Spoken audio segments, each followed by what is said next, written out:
WBCS আধিকারিকদের এবার খোলা চিঠি দিলেন রাজ্যের বিরোধী দলনেতা। রাজ্যের সরকারি আধিকারিকদের একাধারে দিলেন উপদেশ, অন্যদিকে বিস্ফোরক অভিযোগ আনলেন রাজ্যের শাসক দল এবং আইপ্যাকের বিরুদ্ধে। আইপ্যাককে ভোটার তালিকায় কারচুপির অভিযোগে বিদ্ধ করলেন শুভেন্দু অধিকারী।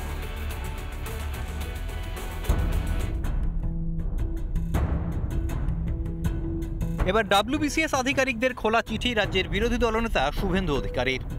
রাজ্যের সরকারি আধিকারিকদের জন্য সতর্ক বার্তা বিরোধী দলনেতার। যারা ডব্লিউবিসিএস অফিসার তাদেরকে সতর্ক করছেন বিরোধী দলনেতা, যাতে তারা কোনোভাবেই আইপ্যাকের পাতা ফাঁদে পা না দিয়ে ফেলেন।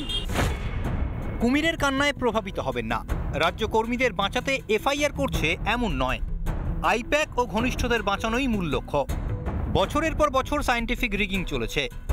আইপ্যাকের প্রতীক জৈন মোটা টাকা পাচ্ছেন, মমতা ও তাঁর ভাইপোর অবৈধ টাকা পাচ্ছেন। পুরো ব্যবস্থাটিকে কুক্ষিগত করেছে। মমতা এবং আইপ্যাকের কথা যে শুনবে সেই ডুববে।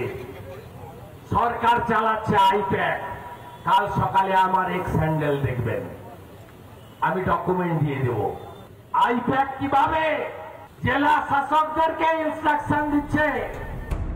সরকারি কর্মীদের সতর্ক করার পাশাপাশি রাজ্যের শাসক দল ও আইপ্যাকের বিরুদ্ধে বিস্ফোরক অভিযোগ বিরোধী দলনেতার। বেসরকারি সংস্থা আইপ্যাক আদতে এই রাজ্যের সরকার চালাচ্ছে, এমনটাই অভিযোগ করছেন বিরোধী দলনেতা শুভেন্দু অধিকারী। এবং শুধু তাই নয়, মমতা বন্দ্যোপাধ্যায়দেরও এই বাংলা ভাষা নিয়ে যে মিথ্যাচার মমতা বন্দ্যোপাধ্যায়রা করছেন, সেই মিথ্যাচার করার নির্দেশ আইপ্যাক দিয়েছে, এমনটাই অভিযোগ বিরোধী দলনেতার। প্রকাশ্য মঞ্চ থেকে ষড়যন্ত্র ব্যর্থ করার হুঙ্কার বিরোধী দলনেতার।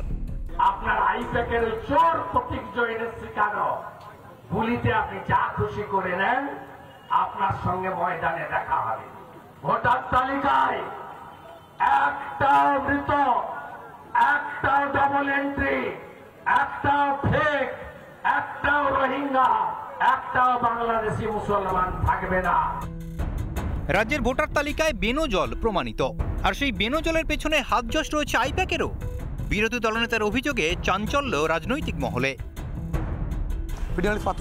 ভাস্কর বসু, রিপাবলিক বাংলা। নানা ধরনের কন্টেন্ট দেখার জন্য লাইক করুন, শেয়ার করুন আমাদের ফেসবুক পেজ, সাবস্ক্রাইব করুন আমাদের ইউটিউব চ্যানেল। পাশাপাশি অন্যান্য ব্রেকিং নিউজের জন্য অবশ্যই চোখ রাখুন রিপাবলিক বাংলায়।